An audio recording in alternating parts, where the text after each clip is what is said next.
तुम्हारे पास पुण्य नहीं, तुम्हारे पास संस्कार नहीं, तुम्हारे पास कई जन्मों का पुण्य इकट्ठा नहीं हुआ, तब तक आपको संत का दर्शन नहीं हो सकता। क्योंकि संत का दर्शन जब ही संभव है जब आपके कई जन्मों के पुण्य उदय होते हैं। इसलिए रामायण में कहा है कि आप जब पुण्य करोगे, कई जन्मों का पुण्य इकट्ठा होगा, तब संत का दर्शन दीदार होगा, नहीं तो नहीं होगा। लेकिन हम करते क्या है कि सत्संग को छोटा मान लेते हैं। आपको पता है तपस्या, व्रत, योग, ये सारे के सारे दान पुण्य, ये सारे के सारे सत्संग से छोटे हैं। मैं इसका एक उदाहरण दे देता हूं तो आपकी समझ में आ जाएगी, शायद नहीं आ रही हो। उस सतयुग की बात थी तो दो ऋषि, विश्वामित्र राम, भगवान राम के गुरु, और दूसरे भी गुरु थे उनके,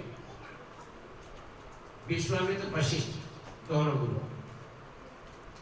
लेकिन दोनों में अंतर है, ऋषि तो है, दोनों में अंतर है। एक ब्रह्म ज्ञानी है, वशिष्ठ जी महाराज ब्रह्म ज्ञानी है, और वो राज ऋषि है। राज ऋषि में अभिमान होता है, ब्रह्म ज्ञानी में अभिमान नहीं होता, कम होता है बहुत। राज ऋषि की अपेक्षा कम होता है, संत की अपेक्षा उनमें ज्यादा होता है। तो एक दिन निमंत्रण कर दिया विश्वामित्र ने वशिष्ठ जी का।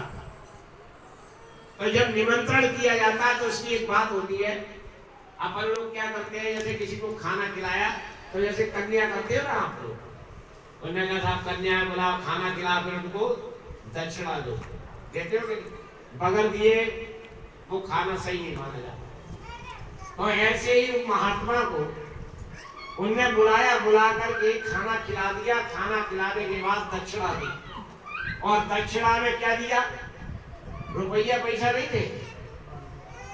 उन्होंने क्या दिया विश्वामित्र ने, मैंने 50-50, 60-60 हजार वर्ष तपस्या की है, उसमें से 10,000 वर्ष की तपस्या का फल मैं तुझे दान में देता हूं।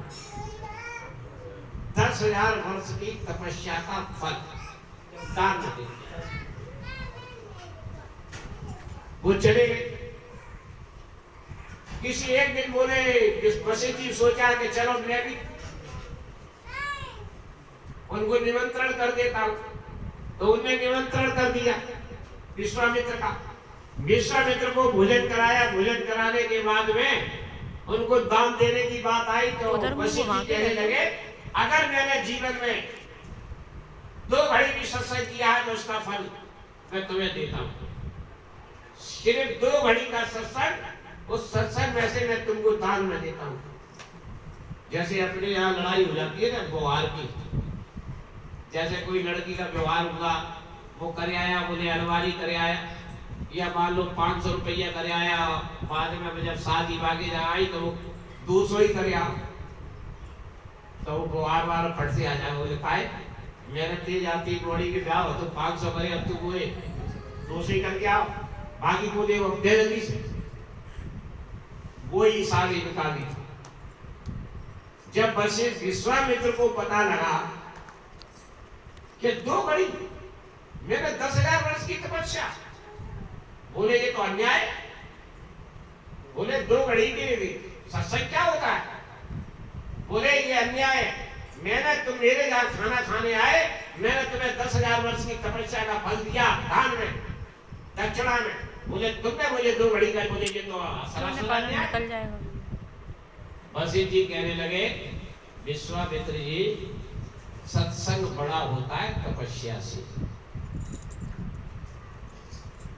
विश्वामित्र कहने लगे हम नहीं मान रहे, ऐसा कैसे होता, मैंने 10,000 वर्ष बेकार करी, तुमने 2 घड़ी सटका दी, ये नहीं चलेगा। बोले इसका फैसला होने दो तभी बात बनेगी। उन्होंने कि फैसला कौन करेगा?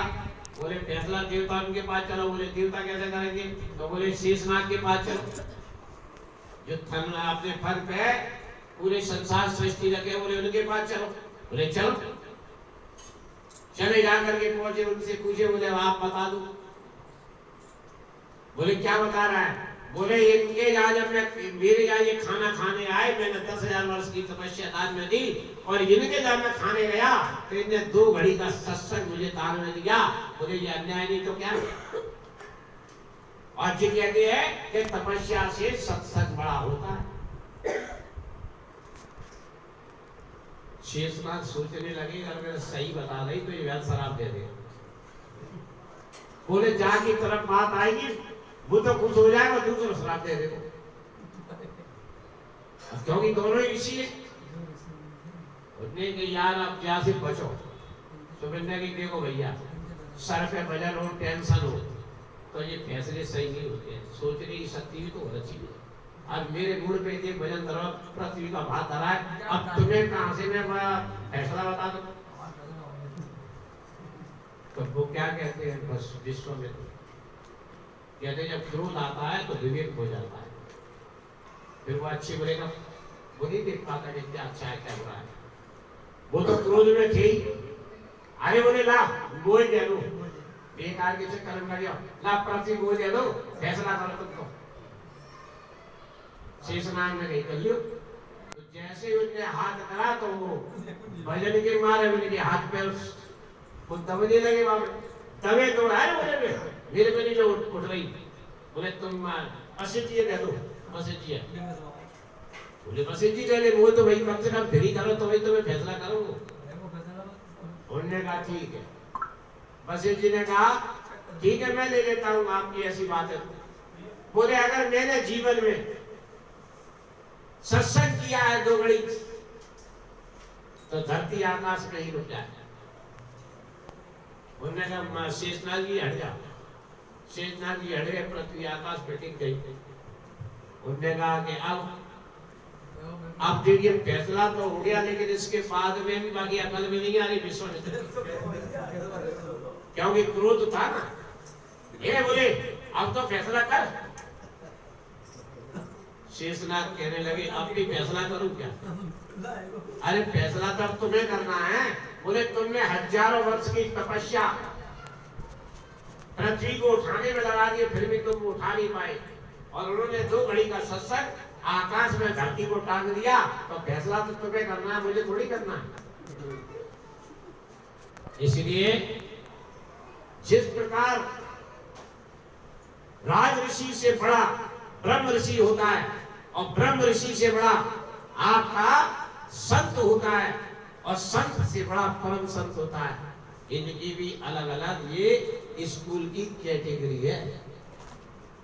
अब आपको इसके बाद इसलिए कहा गया रामायण में ही आपको अलग अलग कैटेगरी मिल जाएगी। अब देखिए रामायण में एक जगह क्या कहा कि सुर मुन जन सबकी यही रीति स्वार्थ लाग कर सप्रीति। यानी ऋषि, देवता और मनुष्य, इस सब की एक ही रीति है कि ये सब स्वार्थ से प्रेम करते हैं। हम बाल बच्चों की क्यों पाल रहे हैं? आगे चल के हमारा सहारा बन जाएगा, बुढ़ापे में हमारा सहारा देगा। हमारा ही लालच तो लगा है, स्वार्थ लगा है कि बड़ा हो जाएगा, हमारा नाम करेगा, हमारा वंश चलेगा। इसी के लिए काम हम बाल बच्चों की सेवा में लगे।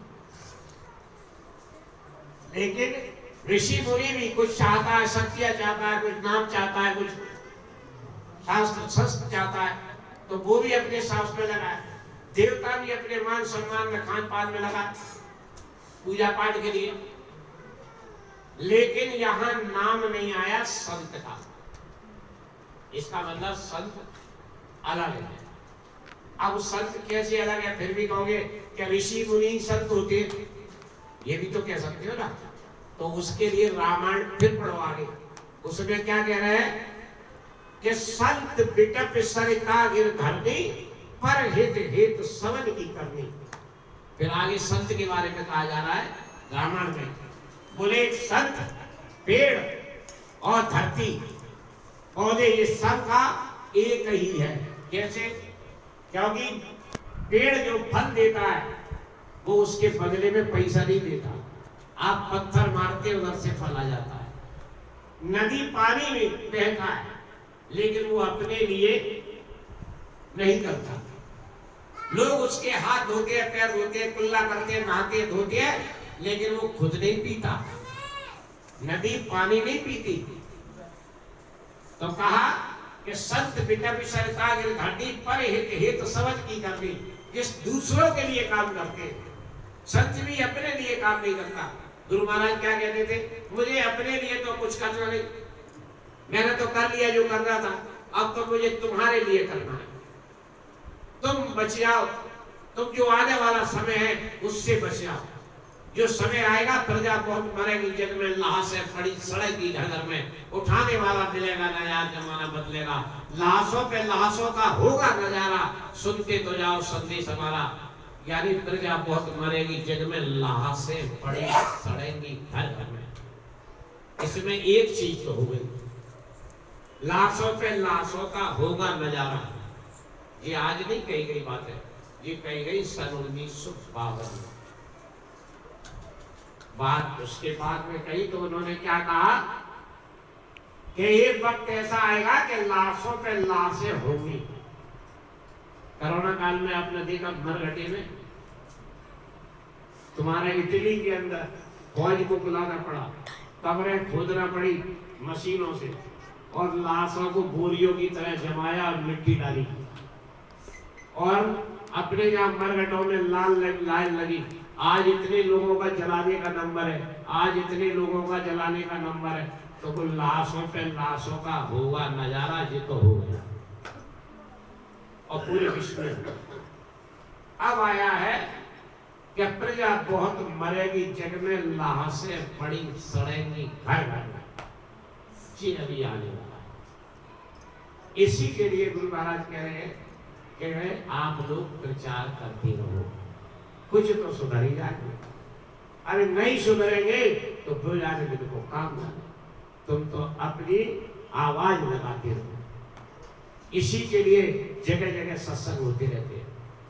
नहीं तो हम जैसे कि क्या औकात है कि कोई सत्संग करेगा? ये तो उनका आदेश है, इसकी वजह से आप सब लोगों के सामने बात करते रहते हैं।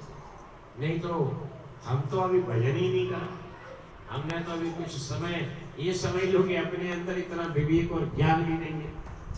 अगर उसकी दया हट जाए तो एक शब्द नहीं बोल पाते।